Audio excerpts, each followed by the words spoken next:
Pemirsa, ledakan beruntun terjadi di kawasan Sarinah Plaza di Jalan MH Tamrin, Jakarta Pusat tadi siang. Selain ledakan juga terjadi baku tembak di kawasan ini dan sejumlah orang dinyatakan tewas dalam kejadian tersebut.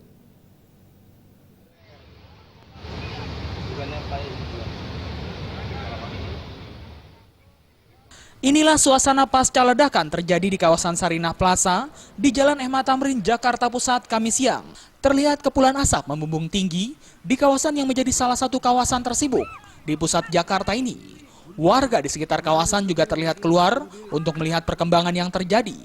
Berdasarkan informasi yang diperoleh, sedikitnya ada 5 hingga 6 ledakan yang terdengar di lokasi ini. Ledakan yang terjadi ini diantaranya diduga berasal dari ledakan granat. Tidak hanya ledakan, baku tembak juga terjadi antara pihak kepolisian dengan pelaku teror. Namun belum ada keterangan resmi siapa pelaku teror yang bertanggung jawab ini. Kabar yang beredar di media, ISIS pernah mengatakan bahwa Indonesia akan menjadi sorotan dunia.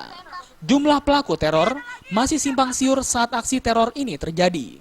Akibat kejadian ini, sejumlah orang dinyatakan tewas. Belum diketahui siapa saja yang tewas dalam kejadian ini, termasuk jumlah korban.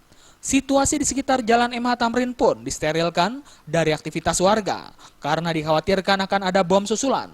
Pasukan anti teror dari TNI dan Polri diturunkan untuk mengamankan situasi di sekitar kawasan Sarinah Plaza.